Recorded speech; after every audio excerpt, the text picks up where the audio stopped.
Welcome to State of Ed, a podcast about education inside the classroom and out. My name is Marc. And I'm Nick Simone. How you doing today, Nick? Doing very well. How are you? I'm doing well.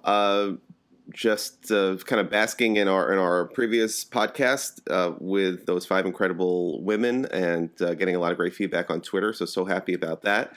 But also equally happy to have a friend of the podcast on with us again today, all the way from Hong Kong, Ryan Krakofsky, who is a digital literacy coach at the Victoria Shanghai Academy in Hong Kong, also the coordinator of Pub PD Asia over there, which is something that I'm desperately trying to bring over here to the East Coast, but COVID-19 has certainly stepped in and had its say on that. An Apple Distinguished Educator and the co-host of his own podcast called Teaching It Real. Welcome back to State of Ed Podcast, Ryan Krakofsky. Thank you very much. Great to see you guys again. Great to see you as well. Yeah. So it's been about a year since we last spoke with you, and not much has happened. It's been a quiet year.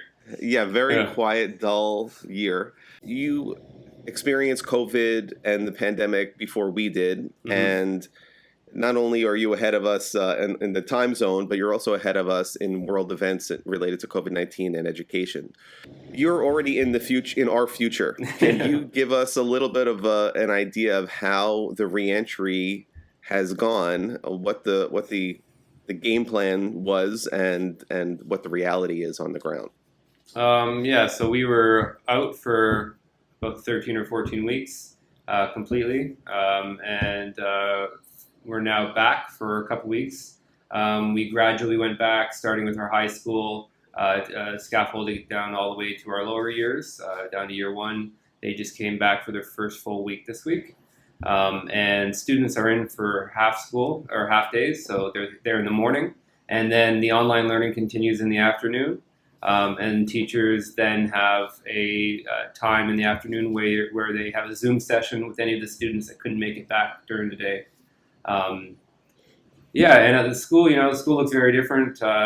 Social distancing rules, in the corridors and on the staircases, everyone has to, keep at least a meter back.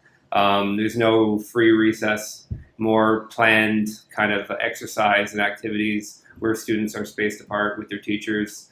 The classroom looks totally different. It's back to, desks and rows and dividers in between students. No sharing of any kind. Not a lot of collaboration. Kind of, everything that we kind of don't preach these days in education, but it needs to happen at least in the short term.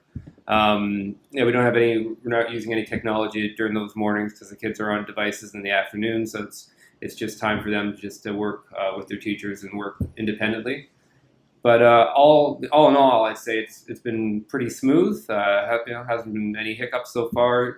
Students are very respectful. They all come in masks. They all get their temperatures taken and keep their temperature check sheets.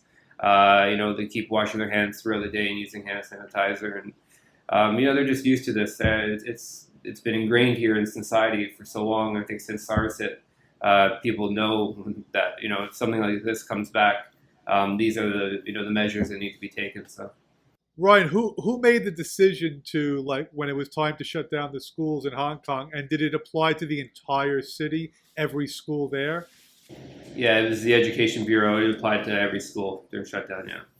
So everybody's been on the exact same schedule all the way through? Well, returning back, some schools returned back earlier than others. What the Bureau said is that every school needs to come up kind of with a return plan, and it had to be approved by the Bureau. So some schools went back, a few days, maybe a week at max earlier than say my school did. But all around the same time they returned, yeah, except kindergartens. Kindergartens are still off. And were there issues with, I heard, because you said now some schools are on half days and high schools first. Were there any issues talked about, with parents with childcare issues of teachers who had their children who weren't back, but they had to go back to school? I haven't heard about that. Okay. I'm sure it takes place. I don't know about this personally. And who's responsible for taking temperatures and tracking that? And what are the logistics on that? Yeah, the temperature. There's temperature readers that scan their temperatures right when you walk in the door. there's the handheld temperature takers that scan the students as well. It's really like I think their temperature is taken a few times before they actually get up to the floor that the classroom is on, just to make sure. How do they manage all that data? The kids have to write it down. Like they even track their temperature before coming to school on a sheet. And then I guess it's double checked when they come through the door. I haven't been down on the ground floor when they've done that, but I know that there's readers now, and there's also physical people taking temperature. Yeah. Do you know if a kid does have a high temperature, do they send them to the nurse or do they send them home? Haven't heard of any students come in with high temperature yet, but I'm guessing they probably get taken to the nurse and then sent home. Yeah.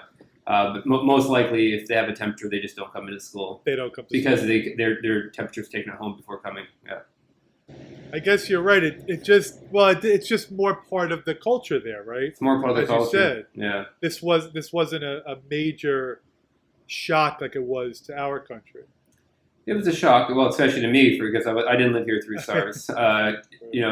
SARS in Toronto was a little bit different compared to COVID in Hong Kong, but yeah, they were definitely prepared from day one. Right when we heard that there's something buzzing up north, they started getting things ready here. I mean, before COVID, what level of mask wearing did you used to see in Hong Kong while you've been there? I want to say about 5% of people walking around. Oh, not a lot. Okay. No, it's just the people who are sick, just being respectful towards others, so they don't pass their germs. Oh, so that's really what the culture was before. Okay. Yeah, 5 to maybe even 10, but not very. It wasn't very common to see masks. Yeah. And have restaurants and movie theaters and bars opened up? Yeah, restaurants were always open. They just had, they had some stipulations where they had to have a certain separation between tables. So some tables were marked with an X. So you just had to, create that separation. If the restaurant was too small, then it had to close and only offer takeout. Movie theaters were closed, but now they're back open. Bars were closed in some areas, and now they're back open as well. Things look like they're returning back to normal. The thing I've noticed the most is a lot of shops did close down, especially before COVID. Hong Kong did have some other events happening where there was a lot of businesses shut. But I am seeing a lot of new businesses opening, a lot of exciting ventures, and a whole new wave of entrepreneurship. And yeah, it's an exciting time. How did you personally deal with the crisis in terms of maintaining your job responsibilities and taking care of your personal life? So when I kind of had a hunch that the schools were going to be shut. It was during Chinese New Year here, so it was during our holiday, and I actually took about half that holiday to start prepping. So started. I have a website that I have for teachers with tech resources, and I just started pumping out tutorial videos. Started organizing the website and getting things ready just in case we did go completely online. We had gone a week online a few months ago during the events that were taking place in Hong Kong. So I kind of had an idea of what I needed to do. So I worked on that, and then we went online. Basically, when we got back from Chinese New Year, we didn't even get back. We were completely online. And the first few weeks were really intense. You can imagine you have some teachers who could just take it away and fly with things because they had been using a lot of the tools previously, and a lot of teachers who hadn't, and those teachers needed a lot of help to get started. So it was just a lot of resources, a lot of one-on-one support through like Google Hangouts or Meet and so on with teachers. And but yeah, we made it through that the roughest point, which was the first few weeks, and started to get into a routine here. When reentry occurs and you're getting back to in-person learning, do you find that educators are trying to revert back to business as usual, or have they in some ways evolved throughout this 10-week, 12-week pandemic through the use of remote learning and have evolved, or has there been a metamorphosis of sorts, in their instructional practices? That's a good point. Everyone has evolved because everyone had to pick up their socks and learn something new during that time. Coming back to school, I do hear some celebrations like, oh, thankfully we're back. Online learning's finished, and now we're back in class. But when I hear online learning finish, I usually chime in and say, no, it's not, because who knows when this happens again? Who knows if there's a second wave coming? Who knows what events are going to take place in Hong Kong? Who knows when the next whatever it is hits? It's not online learning anymore. It's just learning, and we now have to have a hybrid or a blended model in order to meet the needs of our students, because we don't know what's going to happen in the future. This was a good wake-up call. So the teachers who have reverted back, we're going to be working with them and trying to work on more of a blended system at the school going forward. What would you point to like the most impressive practices you saw from any teachers during the full remote learning experience? Well, I'd be very proud of the people who weren't taking the risks in class. When we were at the school, learning in school, and they started taking the risks online and learning new programs and integrating new things because they knew they had to, and they needed to keep their students engaged. Whether it was learning a new program like Edpuzzle, where they can engage learners through video, or setting up collaboration spaces like on Padlet or things like that. So I was really impressed with that. And there's other teachers who had already had a comfort level in their technological fluency, and they then maybe learn some video editing software so that they could engage students by creating some fun videos for their students in the morning, have their students create some videos back, using Flipgrid for students to submit videos and so on. My partner and I, we ran a home robotics program actually, where we sourced about 1,000 Ozobot robots, and we got them into most of the students' hands, either through parents picking them up at school or delivering them to their homes.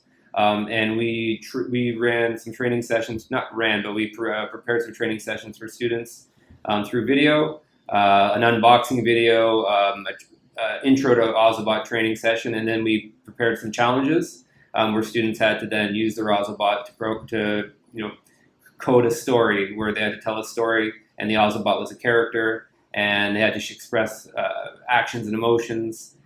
We had some challenges where students had to create mazes, had to show appreciation to people around them, different challenges. And I think that was really creative, really fun. Didn't imagine that happening ever before, but we thought we wanted to continue to consolidate the skills that we've been working on with the students, especially with robotics and coding. So that was a really good initiative I saw at the school as well. That's great. That's so cool. And that actually answered a little bit of what my next question was. Is there's a lot of PD for teachers, but what PD? I don't know if we would call it even PD for kids, but what opportunities are there for kids to also learn how to utilize these tools? I think there's just this assumption that because they're quote unquote digital natives, that they get it, no matter what it is, they get it. But there's a difference between understanding how to use the technology on a surface or superficial level, and then there's an understanding of how to really get the most out of what the tools can offer educationally. And there to me, there's a huge gap. There's like a chasm between what we see as kids being good with technology and versus being able to utilize technology to actually advance something a lot more important than just getting likes on the dessert that you ate at the restaurant or your TikTok. Not that TikTok isn't, a way for students to express themselves or kids to express themselves, but in terms of achieving on learning objectives, what opportunities are you providing students to train them on how to best utilize technology in addition to the adults? So, like in my role, I'm in classes working with teachers and students working on projects, working with the technology. So like guiding them to use it in more innovative and more adaptive ways, and having the teachers learn alongside the students, by running upskilling sessions with teachers. Like before we run a project, all the teachers come in and we go through the project together and kind of work out the kinks, and then we go into the class and run the projects. Started to making training materials for students like they're in online learning. Our year fives need to use Google Sites to showcase their PYP exhibition journey. So we made some personalized Google Sites tutorials for students for this purpose only. But that's a reflection we had on ourselves, is that we need more of that, especially if students are going to be working online in the future. So we're actually making a student website right now that's going to have specific curated and created resources for them, using all of our core platforms and tools on how to maximize them for their educational purpose. So, Ryan, what is your filter when you're curating resources? Definitely price, accessibility. We love things that are cloud-based, that have easy sign-on through Google, and that are cheap. We don't have huge budgets for software, so if something's $1 to a student, or if it's free, and it works well and it serves its purpose, and we will most likely use it. So those things, we're a blended environment. We have both Apple devices and Chromebooks, so we try to find resources that are cross-platform as well. Unless like we have one-to-one iPads in years 2 and 3, so we'll take more advantage of the iPad tool or the Apple tools there. Do you have the equivalent of like FERPA regulations or limitations like we do here with student privacy when it comes to data? It's the EU version. Okay. Yeah. But that's something that we're educating ourselves on, because it's been kind of a gray area in Hong Kong. And we actually the organization were supposed to come in for a meeting, but it was, COVID hit, they didn't come. So I'm sure they'll be coming in the new year, and we'll be learning more about those data privacy regulations. Yeah. So do all of your students have devices that they take home regularly pre-COVID? No, they're all at school. We keep them all there. So that was something to consider. So now, did most kids have devices at home already, at least in your school? Yeah, our students were all over the world. Some of them were, over in the West as well. So they had whatever device that sometimes grandma or grandpa had, or maybe they had a phone from their parents. So we had to make sure that, the platforms they were using could work on basically anything. That's why, Google Classroom, Seesaw were really key in this, because they were cross-platform, cross-device. But we offered students who were in Hong Kong, we offered some of the devices that we have at school if they needed to borrow them. If teachers need to come in and grab something extra, they could come in as well. So everyone was generally okay, but at the start we definitely had some students who had some device issues, because they have brothers or sisters, and not everyone has a device, and they all are doing online learning. You have 3 kids on one iPad, that's not gonna be very beneficial. So right. So we made the devices at school available for those families in need. Just Hong Kong has a lot of islands, people living on some of the smaller islands, and the internet's not as strong. So teachers having to go to cafes or hotspotting internet off their phones or so on to try to get around some of these issues. Yeah.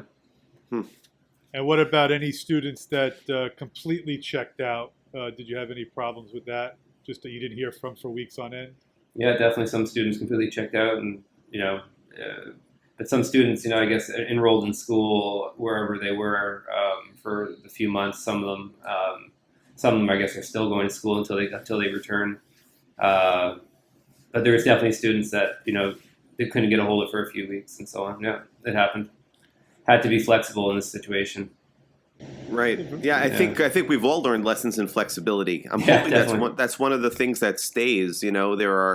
There are things obviously that I want to go away with this pandemic, and there are things that I want to see remain. And flexibility is one of the top on my list. The other one is leading with empathy and educating with empathy. I think being aware that there are circumstances that each child is going through and each family is going through, and it doesn't have to be COVID-19.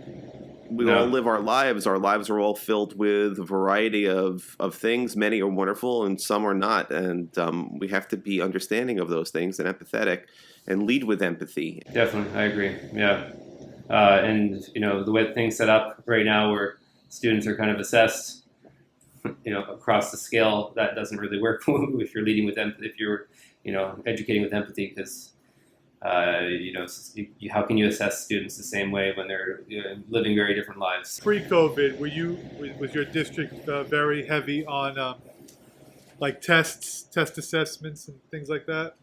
Like I'm in a PYP school, so there's not a lot of tests, but there are standard report cards with standard marks. But here in Hong Kong and in the local education system, there's definitely a lot of testing, a lot of exams, a lot of standardization. So.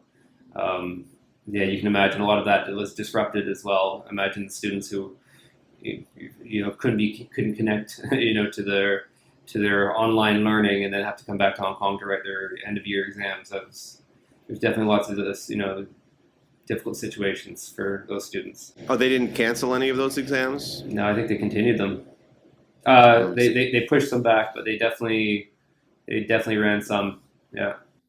Yeah. In New York State, where Nick and I are, the Board of Regents really took an unprecedented step and canceled all exams and gave students essentially passing grades or credit for all those tests. That's something that we haven't seen in our lifetime and probably won't see again. Yeah, that's good though. There's someone, making decisions with empathy right there. So let me ask you to put on your prognosticator hat, if you don't mind, as a tech expert as you are. So what are the next game-changing digital tools and why, in your opinion? Well, I just see things developing really quickly. Obviously, the VR, AR space is developing really quickly. I just started, learning a little bit more about Reality Composer. Have you seen that at all? No. It's kind of like it's a AR builder, or it's a VR. I don't think it's VR yet. It's just AR. An AR builder. Their previous one that they were using a lot was called AR Makers, kind of like their entry level one. But Reality Composer, it's really high tech, and you can basically recreate any environment, put anything in that environment, and program it to do anything you want. So you can really recreate a world. CoSpaces is another one like that, where you can kind of recreate a space and place objects in that space that you either find or create yourself, and program them to interact with other things in that space. So this is definitely, CoSpaces is something that we've been using for a few years, but Reality Composer I see is going to be a big player in that space as well. Are those all iPad compatible? Reality Composer is definitely iPad compatible. AR Maker as well. They're both for mobile devices. CoSpaces is available on all devices as well. Yeah.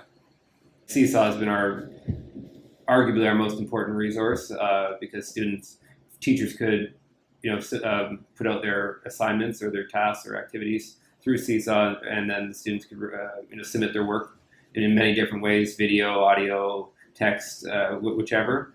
And then they created home learning codes so that students could then log on with a new code. Usually Seesaw is meant for class only, but they created home learning codes, and they created some other aspects where made it even easier for students to log on themselves and facilitate this. We had our year ones doing it, so not sure what else is going to be coming. I read a little bit about blockchain and decentralization of apps, and the new economy, and I'm kind of curious to know how that's going to affect education and the educational space. Yeah, me too. Yeah. Did all of your grades use Seesaw, or was that only for the elementary kids? There's some high school students that were using it as well. Or I'm not sure, high school, middle school at least. Some classes I know were using it, but definitely all of the primary using Seesaw. Yeah.